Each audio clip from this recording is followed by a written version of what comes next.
बेटा आज की वीडियो में हम लोग डिस्कस करने वाले हैं वर्किंग ऑफ अ ट्रांजिस्टर। ठीक है ना। एनपीएन पीएनपी दोनों को हम अलग अलग करके डील कर लेंगे और दोनों की वर्किंग बराबर है। सिर्फ चार्ज कैरियर एनपीएन में मेजॉरिटी चार्ज कैरियर इलेक्ट्रॉन्स होते हैं और पीएनपी में मेजॉरिटी चार्ज कैरियर होल्स होते हैं। इतना ही डिफरेंस होता है, वर्किंग दोनों की बिल्कुल सेम है। तो वन बाय वन करके डील करते हैं हम लोग हैं। ये हमारा ट्रांजिस्टर है जो कि ऑलरेडी पैसिव कंडीशन में है, कोई करंट का फ्लो नहीं हो रहा है, कोई चार्ज का फ्लो नहीं हो रहा है। लेकिन आपको मैंने बताया था कि आपका ये एमिटर रीजन है और ये आपका होल है, ये आपका बेस है, ये आपका कलेक्टर है। तो एमिटर से चार्ज कैरियर एमिट होंगे और उन्हें कलेक्टर तक पहुंचना है। नॉर्मल ऑपरेशन में, नॉर्मल मोड में जो है, अगर आपने ट्रांजिस्टर को रखा हुआ है तो बस यही हमारा एम होता है कि जो एमिटर चार्ज कैरियर को एमिट करेगा वो कलेक्टर तक पहुँचे, कलेक्टर उसे कलेक्ट कर ले। तो अभी तो पहुँचेगा नहीं क्योंकि ये तो पैसिव वॉइस में है, तो हमें बाइसिंग करनी पड़ेगी। तो ट्रांजिस्टर की हमें बाइसिंग करनी पड़ेगी, जिससे क्या है कि एमिटर जो भी करंट, जो भी चार्ज को एमिट करे वो कलेक्टर तक पहुँच पाए। तो बायसिंग हम किस तरीके से करते हैं? तो जनरली हम लोग क्या करते हैं, इनपुट को रखते हैं फॉरवर्ड बायस में और आउटपुट को रखते हैं रिवर्स बायस में। इसको ऐसी बायसिंग करने से क्या फ़ायदा होगा, अभी सर्किट हम बनाएंगे तो आपको दिखाएंगे बड़ा, ठीक है ना। और अभी आप देख लो यहाँ पर कि यहाँ पर जो है जब ये पैसिव कंडीशन में है, मतलब देयर इज नो बायसिंग, तो क्या है कि यहाँ पर डिप्लीशन लेयर पहले से बनी हुई है। मैंने बताया था कि पी और एन और पी के बीच में एक जंक्शन आएगा, यहाँ पर डिप्लीशन लेयर बनी होगी और पी और एन यहाँ भी डिप्लीशन लेयर बनी होगी। तो अभी जब ये पैसिव कंडीशन में है तो लगभग दोनों की क्या है, डिप्लीशन लेयर। देखो इसकी डिप्लीशन लेयर यहाँ बनी है, इसकी डिप्लीशन लेयर यहाँ बनी हुई है। ठीक है बेटा जी, लगभग दोनों की लेयर बराबर दिख रही है आपको, नो प्रॉब्लम। लेकिन बायसिंग करने के बाद इनकी विड्थ में कुछ डिफरेंसेस आते हैं, उन पर भी फोकस करना है, ठीक है ना। लेकिन बायसिंग हम किस लिए कर रहे हैं? बायसिंग हम इसलिए कर रहे हैं कि जो यहाँ से चार्ज कैरियर एमिट हो वो कलेक्टर तक आसानी से पहुँच जाए, जिससे कि हमारा ट्रांजिस्टर वर्किंग मोड में आ जाए, ठीक है ना। अब बेटा मैंने यहाँ पर बायसिंग कर रखी है। अब देखो ये एक जंक्शन पहले ये था, दूसरा ये था। बायसिंग करते ही जो ये सेकेंड वाला जंक्शन है आउटपुट पर, इसकी विड्थ बढ़ गई है, इसकी विड्थ कम हो जाती है। ऐसा कैसे बताता हूँ आपको। आपने इनपुट ये है, इसको रखा आपने फॉरवर्ड बायसिंग में, इसको फॉरवर्ड में रखा और इसको रिवर्स में रखा, क्योंकि एन टाइप किससे कनेक्ट है, नेगेटिव से, और ये पी टाइप किससे कनेक्ट है, पॉजिटिव से। तो ये जो जंक्शन हुआ ये फॉरवर्ड में हो गया। ये जो जंक्शन है इसे बोलेंगे इनपुट जंक्शन, ये फॉरवर्ड में हो गया। अब आते हैं किस पर, इस वाले जंक्शन पे आते हैं। तो यहाँ से एन किससे कनेक्ट है, बोलो, पॉजिटिव से कनेक्ट है ना, और पी किससे कनेक्ट है, नेगेटिव से कनेक्ट है। ये जो जंक्शन आपका हो गया वो रिवर्स बायस में हो गया, ठीक है ना। ऐसा करने से क्या, इसको फॉरवर्ड में इसको रिवर्स में, क्या हमको फ़ायदा मिला, क्या होगा? देखो यहाँ से ये जो आपका इनपुट वोल्टेज है, ये जो वोल्टेज आपने दिया हुआ यहाँ पर, ये क्या करेगा, नेगेटिव टर्मिनल है आपका, नेगेटिव पोटेंशियल है, ये सारे इलेक्ट्रॉन को रिपेल करेगा, क्योंकि ये बायसिंग कैसी है, फॉरवर्ड है। जो भी चार्ज कैरियर यहाँ होंगे सब के सब क्या होंगे, ये एमिट कर देगा और ये आसानी से क्या करेंगे, इस डिप्लीशन लेयर को बड़ी आसानी से चार्ज कैरियर जो इलेक्ट्रॉन्स को क्रॉस कर जाएंगे, ठीक है ना। अगर ये सारे के सारे इलेक्ट्रॉन इसको क्रॉस, क्योंकि इस एमिटर के चार्ज कैरियर को कलेक्टर पे पहुंचना है, ये सब इस डिप्लीशन लेयर को, क्योंकि फॉरवर्ड बायसिंग में है, लेयर बहुत ही पतली है, ये आसानी से क्रॉस कर जाएंगे। तो अब ये जो इलेक्ट्रॉन्स यहाँ पर चार्ज कैरियर है, इनके पास काइनेटिक एनर्जी आएगी, तो ये क्रॉस करेंगे। इसको क्रॉस करने के बाद जैसे ही आगे बढ़ेंगे तो इनको जो है बेस मिलेगा। जब इस जंक्शन को क्रॉस कर लिए तो इनको बेस मिला। बेस में लो डोपिंग है, बहुत ही कम होल्स मिलेंगे आपको। तो जो हाई एनर्जी वाले इलेक्ट्रॉन्स हैं वो तो इस जंक्शन तक पहुंच जाएंगे, लेकिन जिसकी काइनेटिक एनर्जी लो है वो इसके साथ रिकम्बाइन हो जाएंगे। तो होता ऐसा है कि अगर मान लीजिए 100 इलेक्ट्रॉन्स यहाँ पर हैं, 100 चार्ज कैरियर यहाँ पर हैं, तो लगभग 95 to 98 इलेक्ट्रॉन्स इस जंक्शन तक पहुँच जाते हैं और सिर्फ 2 to 5% या 2 5% जो इलेक्ट्रॉन्स हैं वो इसके साथ रिकम्बाइन होते हैं, पहली बात। तो आप कहोगे सर अच्छा जब ये चार्ज कैरियर यहाँ पर आ जाएंगे तो यहाँ पर डिप्लीशन लेयर, ये देखो आपको मिली यहाँ पर, ये इसके विड्थ ज़्यादा है, लेकिन वास्तव में देखा जाए तो यहाँ पर क्या है, ये हाई पोटेंशियल है। ये क्या करेगा, इस रीजन के पास जो भी इलेक्ट्रॉन्स आएगा उसको अपनी तरफ खींच लेगा। तो जैसे ये एमिटर वाले इलेक्ट्रॉन जैसे ही जंक्शन पे पहुँचेंगे, ये पॉजिटिव टर्मिनल बैटरी क्या करेगी, आने वाले इलेक्ट्रॉन को, एमिटर से आने वाले इलेक्ट्रॉन को अट्रैक्ट कर लेगी और सारे के सारे इलेक्ट्रॉन यहाँ कलेक्ट होकर के फिर यहाँ से पास आउट होंगे और करंट यहाँ से फ्लो कर जाएगी। तो आप देखिए इसको रखा हमने फॉरवर्ड में, इसको रखा हमने रिवर्स में। फॉरवर्ड में रखने से क्या मिला, इसको काइनेटिक एनर्जी मिली, ये पहले जंक्शन को क्रॉस कर गया। और इसको रिवर्स में रखने से क्या फ़ायदा हुआ कि एमिटर से आने वाले इलेक्ट्रॉन को इसने क्या किया, अट्रैक्ट कर लिया।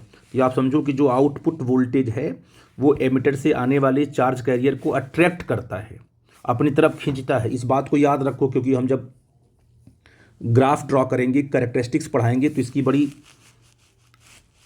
समझ होनी चाहिए आपको, अदरवाइज वो ग्राफ को आप ड्रॉ नहीं कर पाओगे। इसका काम क्या है, इसका काम ये है कि इसको क्या करना है, धक्का देती है ये इसको आगे की तरफ, ये क्या करता है, आने वाले इलेक्ट्रॉन को खींच लेता है, ठीक है ना। और देखो क्योंकि ये आपका जंक्शन फॉरवर्ड रिवर्स बायस में है, इसलिए इसकी डिप्लीशन लेयर क्या हो गई, इसकी विड्थ क्या हो गई, ज़्यादा हो गई, और ये फॉरवर्ड में इसकी विड्थ कम है। और आप देखो जब बायसिंग नहीं थी तो दोनों की विड्थ लगभग बराबर थी, जैसे ही बायसिंग कर दिया आपने, इसकी डिप्लीशन लेयर की विड्थ कम हो गई, इसकी बढ़ गई। तो ये इनपुट टर्मिनल, इनपुट जंक्शन है, ये आउटपुट जंक्शन है। तो ऐसा बोल सकते हैं कि ट्रांजिस्टर जब वर्किंग मोड में होता है तो इनपुट रेजिस्टेंस को आउटपुट पर ट्रांसफ़र कर देता है ना। इनपुट रेजिस्टेंस को आउटपुट पर क्या कर दिया, उसने ट्रांसफ़र कर दिया, क्योंकि इनपुट जंक्शन का जो रेजिस्टेंस है वो कम है और आउटपुट का ज़्यादा है, इसलिए इसको बोलते हैं ट्रांजिस्टर, ट्रांसफ़र द रजिस्टर, ठीक है ना। तो इनपुट जंक्शन इसका लो रेजिस्टेंस होता है और आउटपुट जंक्शन इसका हाई रेजिस्टेंस होता है नॉर्मल मोड की वर्किंग में, ठीक है ना। तो इस तरीके से आप कहोगे सर कि मैक्सिमम इलेक्ट्रॉन्स क्या होंगे, यहाँ से आप देखोगे मैक्सिमम इलेक्ट्रॉन यहाँ से क्रॉस कर जाएंगे ऐसे, और क्रॉस करके इस जंक्शन पे पहुँच जाएंगे, ठीक है ना, ऐसे।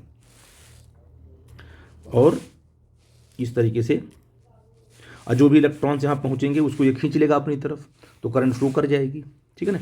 ये सारे के सारे इलेक्ट्रॉन देखो पहुँच रहे हैं कहाँ से, अगर आप देखो तो इस तरीके से सारे के सारे इलेक्ट्रॉन्स पहुँच रहे हैं एमिटर से कलेक्टर पे पहुँच रहे हैं, ठीक है ना।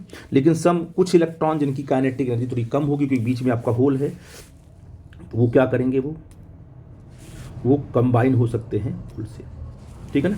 तो इलेक्ट्रॉन यहाँ पर है, इलेक्ट्रॉन यहाँ पर है, ठीक है ना। अब जो इलेक्ट्रॉन रिकम्बाइन होगा, यहाँ पर इलेक्ट्रॉन होल रिकम्बाइन हो रहे हैं, यहाँ पर होल इलेक्ट्रॉन रिकम्बाइन हो रहे हैं, ठीक है। तो आपको सर कि जब पी टाइप में इलेक्ट्रॉन, मान लो दो होल्स हैं, दो इलेक्ट्रॉन रिकम्बाइन हुए, तो क्या पी टाइप आपका होल से फ्री हो गया, इसमें होल अब नहीं रहेंगे। रिकम्बिनेशन का मतलब क्या है, रिकम्बाइन हो गए तो होल इलेक्ट्रॉन गायब हो जाते हैं, तो क्या इस पी टाइप में होल अब नहीं रहा, नहीं, ये आपस में रिकम्बाइन होते हैं। रिकम्बिनेशन के बाद फिर इनकी बॉन्ड की ब्रेकिंग होती है, फिर ये रिकम्बिनेशन होगा, फिर ये ब्रेक भी होंगे, क्योंकि रिकम्बाइन होंगे तो ये एनर्जी निकालते हैं। जब ये रिकम्बाइन हुए ना, इलेक्ट्रॉन होल जब रिकम्बाइन हुए तो एनर्जी बाहर निकलती है, वो थर्मल एनर्जी होती है, वो क्या करती है, फिर से बॉन्ड को ब्रेक करेगी और फिर से एक इलेक्ट्रॉन होल पेयर बना देगी। तो यहाँ पर कॉम्बिनेशन और जनरेशन दोनों साथ चलता रहता है। तो उसको आपको उतनी डेप्थ में आपको नहीं जाना है, बस आपको ये समझना है कि जो इलेक्ट्रॉन यहाँ पर रिकम्बाइन होंगे वही इलेक्ट्रॉन, क्योंकि स्लो है वो, तो वो इलेक्ट्रॉन जो है यहाँ से पास हो जाएंगे, इस बेस से निकल जाएंगे इलेक्ट्रॉन। 100 में से 95 इलेक्ट्रॉन इधर से निकल गए, और जो 5% इलेक्ट्रॉन बचे वो इलेक्ट्रॉन यहाँ से बेस से होती हुई ऐसे निकल के बैटरी के पास जाएंगे, इस पॉजिटिव के पास जाएंगे। ऐसा आपको सोचना है, तभी आप लोग करंट को बना पाओगे। तो जो रिकम्बाइन होंगे वो इधर से निकल जाएंगे, और जो क्रॉस कर जाएंगे वो क्या, उसको ये बैटरी, कलेक्टर की बैटरी खींच लेगी। तो अब बताइए, अगर मैं पूछूं कि सारे के सारे इलेक्ट्रॉन कहाँ मूव कर रहे हैं, राइट साइड में, तो एमिटर करंट कहाँ होगी। आपको पता है कि करंट जो है हमेशा इलेक्ट्रॉन की डायरेक्शन के अपोजिट होती है, तो कहोगे सर एमिटर करंट आपकी इधर होगी, ठीक है ना। कलेक्टर करंट, क्योंकि सारे के सारे इलेक्ट्रॉन्स ऐसे मूव करेंगे वायर में आकर के, तो कलेक्टर करंट इनवर्ड होगी ऐसे कि इलेक्ट्रॉन इधर की तरफ मूव करेगा, और ये जो इलेक्ट्रॉन यहाँ रिकम्बाइन हो रहा है वो इलेक्ट्रॉन इधर आएगा। तो इलेक्ट्रॉन जब बेस से होकर इधर जाएगा तो बेस करंट कहाँ होगी, बेस करंट होगी इनवर्ड होगी, ठीक है ना, क्योंकि इलेक्ट्रॉन ऐसे मूव करेगा तो बेस करंट ऐसे मूव करेगी। तो आप इस बात को याद रखना कि जब भी एमिटर करंट सेमी कंडक्टर के बाहर होगी तो बेस करंट और कलेक्टर करंट इनवर्ड होगी, तभी इन दोनों को सम करके आई करेंगे ना, है ना। यही तो 100% इलेक्ट्रॉन थे, क्या हो गए यहाँ पर 225% क्या हो गए, यहाँ पर रिकॉम्बाइन होकर के ये करंट बना दिया, जो जो ओवरशूट आउट हुए वो क्या हो गया बेटा जी, यहाँ पर आकर के कलेक्टर ने इसे खींचा तो करंट आईसी बन गई, ठीक है ना। तो देखो आईसी करंट ऐसे फ्लो कर रही है, आई भी ऐसे कर रही है और आई यहाँ से निकल रही है। तो अगर हम केसीएल लगाते हैं तो आपको क्या मिलेगा, कहोगे sir I E is equal to I B plus I C, ये मिल जाएगा आपको, ठीक है। अच्छा, और एक सबसे बड़ी इंपॉर्टेंट कॉन्सेप्ट ये है कि जो आई बी की वैल्यू बहुत ही कम होती है, क्योंकि 2 to 5% ही जो रिकम्बिनेशन होगा वही आई बी बनाएगा। तो ये जो आई बी की वैल्यू होती है, ये वैल्यू होती है लगभग 0.05 आई ई। जो आपकी एमिटर करंट है उसका इतना 0.05 आई बहुत ही कम होती है, बिल्कुल न के बराबर। आप ऐसा समझ सकते हो कि आई सी कितना है, आई सी अगर 90% है तो ये आई भी कितना होगा बेटा जी, ये 5% होगा। और आई कितना आपने लिया हुआ है, ये 100% है आपका, तो ये 100% करंट है। तो आई सी कितना होती है 95% या 98% आप बोल सकते हो, 95-98 होती है। और ये क्या है 2 to 5% ये आई बी होती है, ये बहुत ही कम होती है, बिल्कुल न के बराबर। सोचो इतना पार्ट 0.05 आई ई के बराबर है आई बी, मतलब बहुत ही कम है, जिसमें कोई भी नेग्लिजिबल करंट आई बी में फ्लो कर रही है। तो ऐसा आप बोल सकते हो कि सर देखा जाए तो आई ई अप्रॉक्सीमेटली आई बी, ऐसा आप कह सकते हो, ठीक है ना। लेकिन आई बी नहीं, आई सी, आई ई अप्रॉक्सीमेटली आई सी, लेकिन आई बी जीरो कर ही नहीं सकते हो क्योंकि इसको कुछ न कुछ करंट इसमें रहेगी।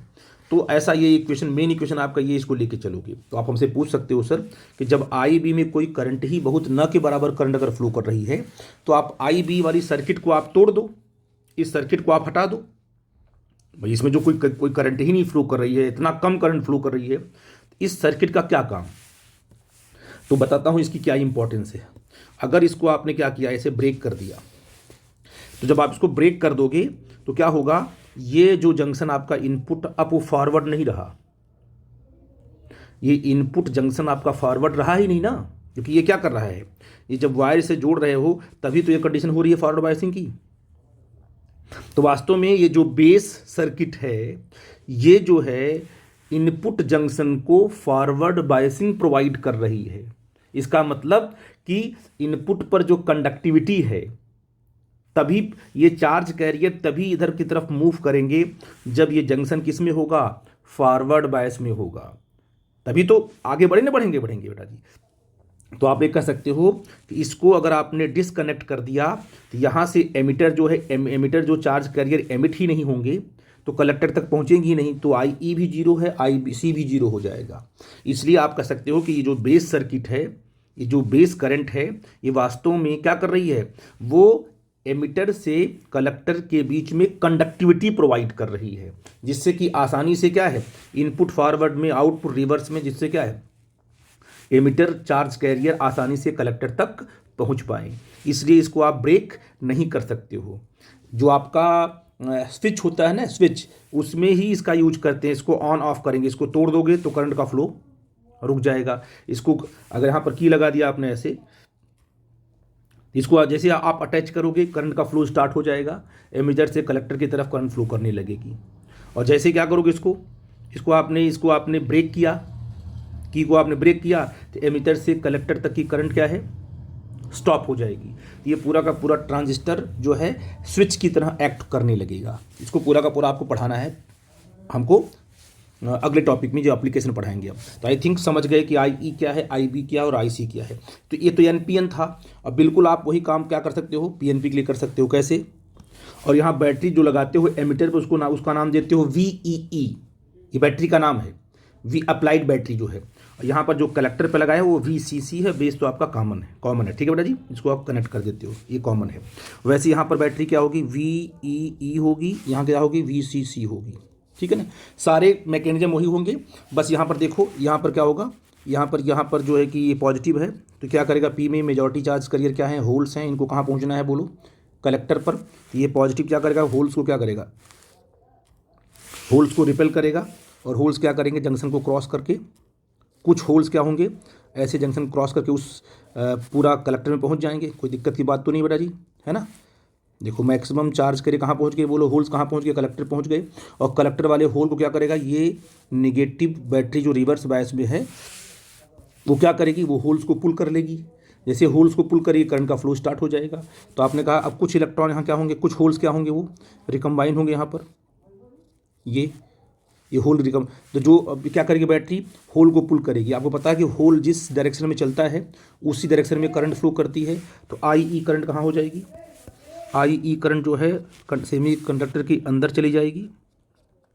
और इसी होल को क्या, इस बैटरी ने इस होल को इधर खींचा, तो होल जब इधर की तरफ आएंगे तो करंट क्या होगी, जिधर होल होता है उधर ही करंट जाती है। तो आई सी आपकी हो जाएगी बाहर की तरफ। और ये जो होल रिकम्बाइन यहाँ हो रहे हैं वो होल इसके अंदर आएंगे, क्योंकि एमिटर में चार्ज कैरियर कौन है, होल से ही तो हैं, होल ही आगे बढ़ रहे हैं। 95% तो कलेक्टर में आ गए, 2% होल क्या है, रिकम्बाइन होकर इसमें आ जाएंगे। तो आई बी करंट भी क्या होगी, सेमी कंडक्टर के बाहर ही जाती दिखाई पड़ेगी ऐसे। देखो आई सी आउटवर्ड, आई बी आउटवर्ड, आई ई इनवर्ड, ठीक है ना। और सारी चीज़ें बिल्कुल सेम मैकेनिज्म होगी। आई थिंक मेरी बात को समझ पाए आप, ठीक है ना। तो इसको देख लेना बेटा जी आप लोग कि जब भी एमिटर करंट ट्रांजिस्टर के अंदर की तरफ जा रही है तो पक्का है कि कलेक्टर करंट और बेस करंट उसके बाहर जाएगी। देखो ये बाहर गई, ये भी बाहर गई। और जब भी एमिटर करंट सेमी कंडक्टर के बाहर जाएगी तो कलेक्टर करंट और बेस करंट दोनों अंदर की तरफ जाएंगे, क्योंकि दोनों का सम ही आई के बराबर होना है, ठीक है बेटा जी। तो ये तो आपका था वर्किंग में। आई थिंक मेरी बात आप समझ पाए, नोट्स में लिखा हुआ है वर्किंग के बारे में, उसको वहाँ से पॉइंट आउट कर लेना, ठीक है बेटा जी। Thank you.